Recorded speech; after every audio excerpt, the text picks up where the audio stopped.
అధ్యక్ష, నేను నర్సరావుపేట నుంచి ఎన్నికైన శాసనసభ్యుడిని. అధ్యక్ష, శివప్రసాద్ గారు ఇంతకుముందు నర్సరావుపేటకి ప్రాతినిధ్యం వహించి తర్వాత సత్తెనపల్లి నుంచి వెళ్ళి గెలవడం జరిగింది. అయినా సరే నా నియోజకవర్గంలో, నర్సరావుపేట నియోజకవర్గంలో జరుగుతున్న ప్రతి కార్యక్రమం కూడా శివప్రసాద్ గారి ఆధ్వర్యంలో జరగాల్సిందే, వచ్చినా ఆయన చేయాల్సిందే. ప్రతి ప్రభుత్వ కార్యక్రమం, జన్మభూమి కార్యక్రమం కానీ లేదా సమీక్షలు కానీ అధికారులతోటి ఏ సమీక్ష అయినా ఆయన నిర్వహించాల్సిందే. చాలాసార్లు నాకు ఇంటిమేషన్ కూడా ఉండదు, నాకు తెలియపరచడం కూడా లేదు. ఇది వాస్తవం అధ్యక్ష. కావాలంటే మీరు ఎంక్వైరీ చేయండి, ఏదైనా సభ్యులు సభ కమిటీ వేయండి, మీ ఆధ్వర్యంలో చేయండి. ఇదంతా ఎందుకు? మొన్న 4వ తారీఖున చంద్రబాబు నాయుడు గారు కోటప్పకొండ వచ్చారు. కోటప్పకొండ వచ్చినప్పుడు కూడా కనీసం ఓరల్గా కానీ రిటర్న్గా కానీ ఒక శాసనసభ్యునిగా నా నియోజకవర్గంలో పర్యటించేటప్పుడు నాకు కనీసం ఇంటిమేషన్ కూడా లేదు అధ్యక్ష. ఇవన్నీ కూడా ఎందుకు చెప్తున్నానంటే ప్రతి సమీక్ష, ప్రతి హక్కులు శివప్రసాద్ గారే నిర్వహిస్తున్నారు. స్పీకర్ గారు, నేను ఒక శాసనసభ్యుని హక్కులు కాపాడాల్సిన వ్యక్తి సభాపతి. నా హక్కుల్ని కాపాడటం లేదు ఈరోజు సభాపతి అని ఈ శాసనసభలో నేను మీ అందరికీ తెలియజేస్తున్నాను. అట్లానే సిబిఐ ఎంక్వైరీ గురించి మంత్రి గారు చెప్పారు. 1999లో ఆయన ఇంట్లో ఎలక్షన్ సమయంలో బాంబులు పేలి 4 సభ్యులు చనిపోయారు. ఇందులో ఒక వ్యక్తి, సతీష్ అనే వ్యక్తి, ఒక ఇండిపెండెంట్ క్యాండిడేట్గా ఎలక్షన్లో పోటీ చేస్తున్న వ్యక్తి. అలాంటి వ్యక్తి చనిపోయాడు. అప్పుడు సిబిఐ ఎంక్వైరీ చేస్తే సిబిఐ ఎంక్వైరీలో ఈ యొక్క పల్నాడు హాస్పిటల్స్ అనే హాస్పిటల్స్ వేరే వాళ్ళకి అగ్రిమెంట్ రాశారని చెప్పి పేర్కొంటే అప్పుడు రఘునాథ్ రెడ్డి గారు చెప్పారు క్లీన్ చిట్ ఇచ్చిందని. అది వాస్తవం కాదు అధ్యక్ష.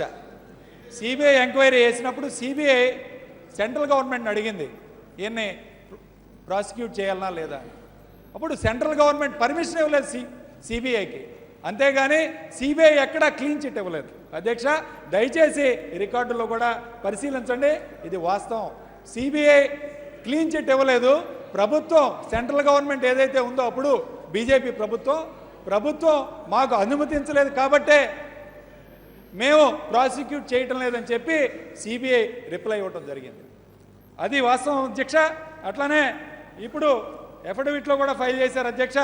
దాదాపు 18, 19 కేసులు ఉన్నాయి. సరే సార్, ఇప్పుడు వ్యవస్థను గురించి గతంలో వదిలేసేయండి. సరే, ఆయన చెప్పారు కదా మినిస్టర్ గారు, నా హక్కుల్ని కాలరాయటం న్యాయమేనా సార్? చెప్పండి సార్ మీరు. నా హక్కుల్ని శాసనసభ్యునిగా నా హక్కుల్ని కాలరాయటం, నేను మాట్లాడకపోవటం కరెక్టా కాదంటారా సార్? చెప్పండి. నేను సరే ఎన్నికైన తర్వాత నేను చెప్తాను సార్. ముప్పాళ్ళ మండలం ఎంపీటీసీ ఎన్నికల్లో ఎంపీటీసీని కిడ్నాప్ చేసి, అది సత్తెనపల్లి కాన్స్టిట్యున్సీలో ఎంపీటీసీలు కిడ్నాప్ చేసి ఒక ఎమ్మెల్యేని గాయపరిచి, ముస్తఫా గారిని కిడ్నాప్ చేసి ఎన్నికలు జరిగింది సార్.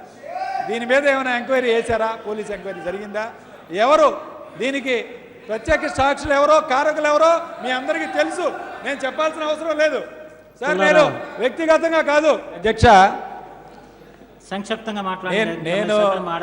నేను ఎలాంటి వ్యక్తినో మినిస్టర్ గారు పుల్లారావు గారికి కూడా తెలుసు, పుల్లారావు గారికి కూడా వాస్తవాలన్నీ తెలుసు సార్. నా నియోజకవర్గంలో జరుగుతున్న దీన్ని చెప్తున్నాను సార్. నేను 10 టన్నుల రేషన్ పీడిఎస్ బియ్యాన్ని డైరెక్ట్గా గోడౌన్కి వెళ్ళి పట్టించాను సార్. ఆర్డీఓ గారికి, కలెక్టర్ గారికి అందరూ వచ్చి దాన్ని ఎంక్వైరీ చేసి పెట్టారు సార్. ఇందులో ముఖ్య భూమిక స్పీకర్ గారి కుమారుడు కోడెల శివరామకృష్ణ చేస్తున్న అవినీతి గురించి ఈరోజు మాట్లాడాలి సార్. ఈరోజు స్పీకర్ కుర్చీని అడ్డం పెట్టుకొని తన కుమార్తె చేస్తున్న అవినీతి గురించి ఈరోజు చెప్పడంలో తప్పేమన్నా ఉంటే చెప్పండి సార్. నేను చెప్పిన దాంట్లో ఏదైనా అబద్ధం ఉంటే నేను రాజీనామా చేయడానికి సిద్ధంగా ఉన్నాను సార్. నేను రాజీనామా చేసి వెళ్ళిపోతాను. ఇందులో ఒక్క అంశమైన తప్పు ఉంటే నేను రిజైన్ చేసి వెళ్ళిపోతాను సార్. నేను ఈ ఛాలెంజ్ని యాక్సెప్ట్ చేస్తున్నాను. ఒక స్పీకర్గా పార్టీ కార్యకర్తల మీటింగ్ అటెండ్ అవ్వచ్చండి. పార్టీ కార్యకర్తల మీటింగు ఆయన స్పీకర్ స్థానంలో ఉండి పార్టీ కార్యకర్తల మీటింగ్ అటెండ్ అవ్వచ్చా చెప్పండి సార్. తర్వాత పార్టీలోకి ఆహ్వానించి పచ్చ కండవను కప్పటం ఒక స్పీకర్ స్థానంలో ఉండి సార్ చెప్పండి సార్.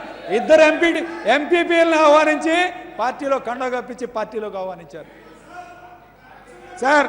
ఇంకొక ముఖ్య విషయం, ఒక శంకుస్థాపన చేసినప్పుడు శిలాఫలకం మీద తన కుమారుడు పేరు వేసుకున్నారు. నేను కూడా పవిత్రమైన డాక్టర్ వృత్తిలో వచ్చాను అధ్యక్ష. నా గురించి కూడా మా గుంటూరు జిల్లా శాసనసభ్యులందరికీ తెలుసు అధ్యక్ష. నేను ఎలా అధ్యక్ష, నేను ఒక ఇంపార్టెంట్ ఒక చిన్న ఇష్యూ చెప్తున్నాను అధ్యక్ష. నన్ను ఒక కేసు మీద నాన్ బెయిలబుల్ కేసు మీద అరెస్ట్ చేయడం జరిగింది అధ్యక్ష పోయిన నెలలో 354 మీద అధ్యక్ష. దీనికి కారణం ఏంటంటే ఒక పొలంలో నుంచి ఒక సిమెంట్ రోడ్డు వేస్తున్నారు అధ్యక్ష. 4 ఎకరాల పొలం, అది ఎక్స్ మిలిటరీ వాళ్ళకి గవర్నమెంట్ ఎప్పుడో పట్టా ఇచ్చింది అధ్యక్ష. వాళ్ళు సాగు చేసుకుంటున్న పొలంలోంచి ఒక రోడ్డు, సిమెంట్ రోడ్డు వేస్తున్నారు. దీన్ని శంకుస్థాపన చేసింది స్వయానా స్పీకర్ గారు.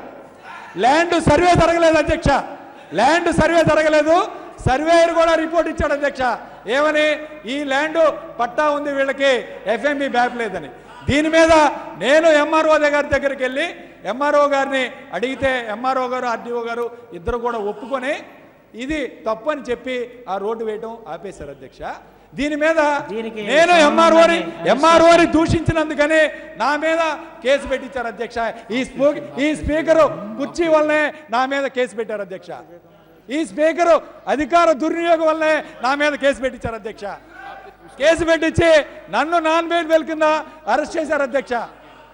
చివరికి భయపడి నాకు తప్పు చేశామని చెప్పి స్టేషన్ బెయిల్ ఇచ్చి నన్ను ఇంటికి పంపించారు అధ్యక్ష. ఎందుకు అధ్యక్ష ఇది ఇంత? ఈ యొక్క స్పీకరు అధికారం వల్ల, అధికార దుర్వినియోగం వల్ల నాకు అన్యాయం జరుగుతుంది అధ్యక్ష నా నియోజకవర్గంలో. నాకన్నా ఇవన్నీ మంత్రి గారికి ఇంకా బాగా తెలుసు అధ్యక్ష. నా నియోజకవర్గం నర్సరావుపేట నియోజకవర్గం, సత్తెనపల్లి నియోజకవర్గంలో జరుగుతున్న అవినీతి అరాచకత్వం మీద తప్పకుండా ఎంక్వైరీ చేయండి. స్పీకర్ గారి అండదండలు చూసుకొని స్పీకర్ గారి కుమారుడు కూతురు చేస్తున్న అవినీతి అరాచకత్వం ఈ అధికార పార్టీ వాళ్ళ యొక్క సర్వేలో కూడా ఉంది, వాళ్ళ యొక్క ఇంటెలిజెన్స్ రిపోర్ట్లో కూడా ఉంది. తప్పకుండా దీని మీద విచారణ జరిపించండి చెప్తాను.